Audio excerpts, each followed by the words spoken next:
Bienvenue sur Argiop, je me présente Laetitia. J'espère que tu vas bien, que tu es heureux, heureuse, ancrée. J'ai vu en heure miroir le 54-54.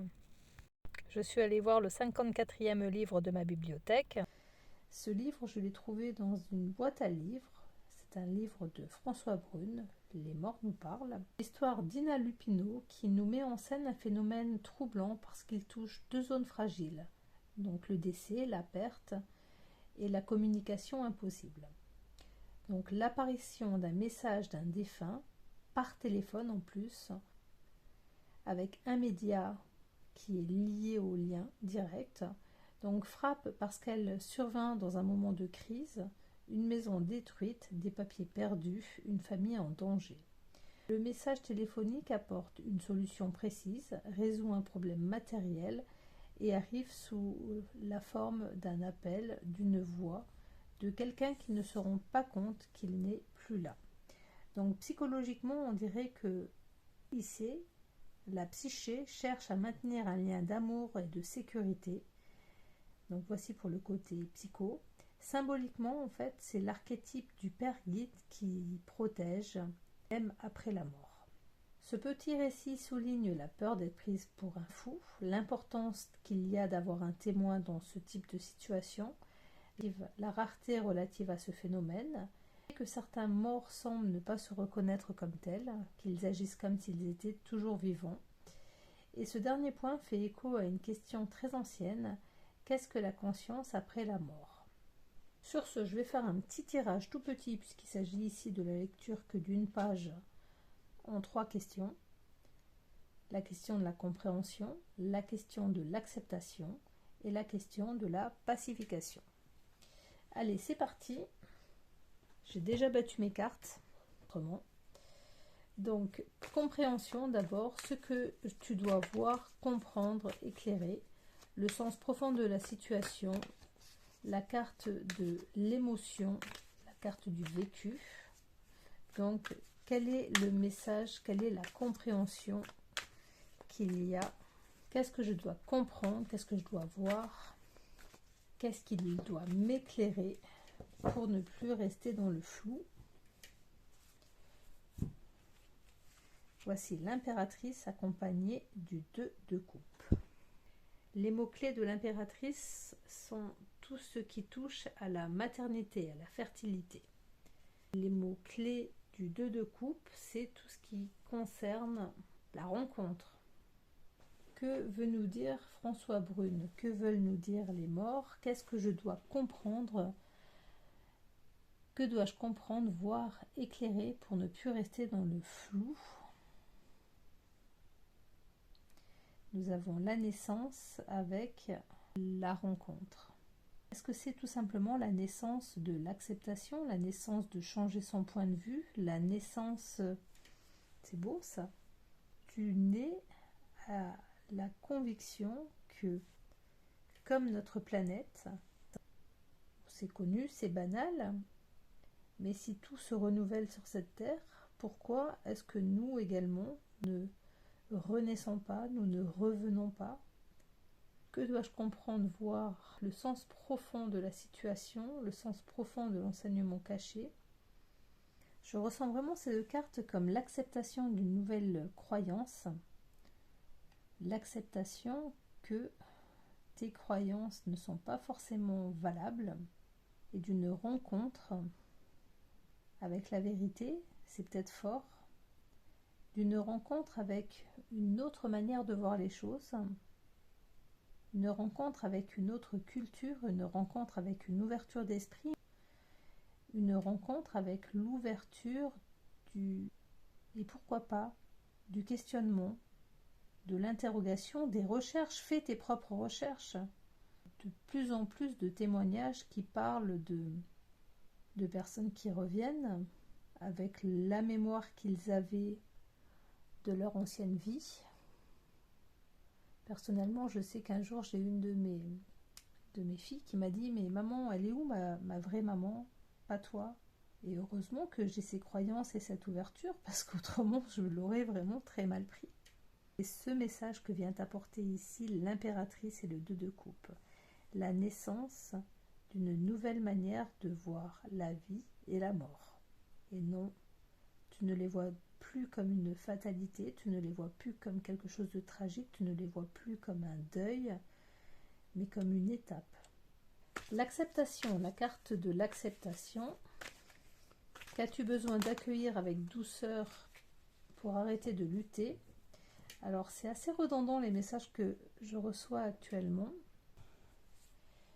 J'ai tiré la carte du 9 de denier sur un autre message qui était le message sur une réflexion d'un proverbe. La carte à l'endroit nous demande d'être patient, à l'envers nous montre que tu es impatient, que tu veux aller trop vite. Qu'as-tu besoin d'accueillir avec douceur pour arrêter de lutter? Je t'invite à aller voir le tirage en quelques cartes que j'avais fait sur le proverbe de la Bible de King James. Donc la réponse, c'était que pour être dans l'acceptation, il fallait ne rien attendre et faire avec ce que l'on a. En ayant confiance, les besoins seront comblés. En ayant un état d'esprit positif, en voyant le verre à moitié plein. Et également, cette carte te disait de travailler à rechercher la connaissance, l'instruction, le lien avec l'invisible, le vide. Et si je fais un jeu de mots, donc le vide, ça peut être Dieu. De travailler à faire ce lien comme si c'était vraiment en fait ce travail qui allait te nourrir. Je crois que j'ai relativement bien résumé le 9 de denier. Quand il y a un message qui doit arriver, il passe par différentes portes. Troisième et dernière carte, la carte de la pacification. Que devient ton chemin une fois que tu lâches ta résistance? Donc c'est la carte qui te mène à la guérison, qui te mène à la paix intérieure, plus de fluidité. J'en ai 3. Que devient ton chemin une fois que tu lâches ta résistance? Voici la force, le 7 de coupe, accompagné du valet de coupe. Les mots-clés de l'arcane de la force, c'est s'exprimer, dire ce que tu ressens et se maîtriser. Les mots-clés du 7 de coupe, le fantasme, se faire des films.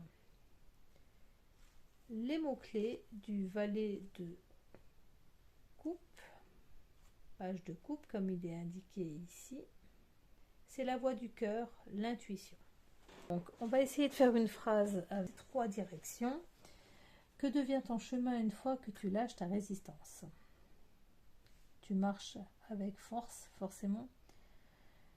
Forcément. Tu regardes devant toi, tu ne laisses plus tes pensées, tu ne laisses plus ta peur.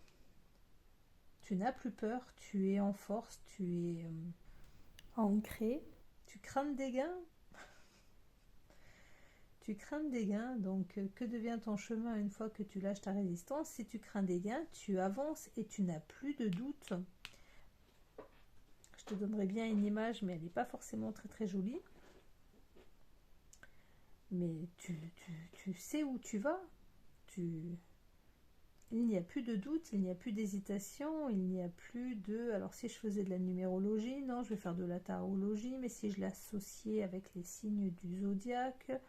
Ah non, non, plutôt avec l'astrologie chinoise. Enfin bref, il n'y a plus de doute. Que devient ton chemin une fois que tu lâches ta résistance? Tu y vois clair et tu innoves, tu te lances. Tu n'as pas peur de te tromper, tu n'as pas peur d'échouer, même pas tu y penses à l'échec, tu sais que tu vas réussir, tu sais que tu es en train de peindre en fait un chef-d'œuvre, une œuvre d'art, l'œuvre de ta vie. Tu y vas avec confiance, tu y vas avec amour, tu y vas également en t'amusant parce qu'il ne faut pas non plus te prendre trop au sérieux. C'est pas parce que tu es super fort et que tu jongles avec 7 balles que tu dois te prendre pour ce que tu n'es pas. Hein. Tu restes humble, tu dégages de la joie, tu dégages du rire, tu dégages la paix. et tu construis l'œuvre de ta vie.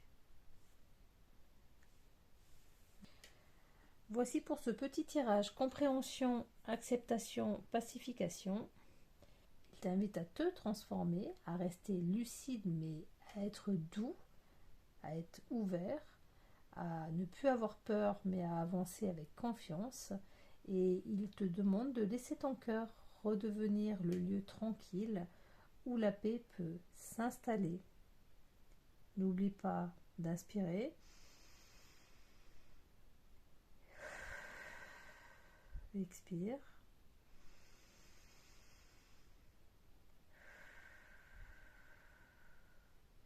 Et concentre-toi sur ta respiration. Respire en conscience. Ça, c'est déjà pas mal. Merci. Une excellente soirée.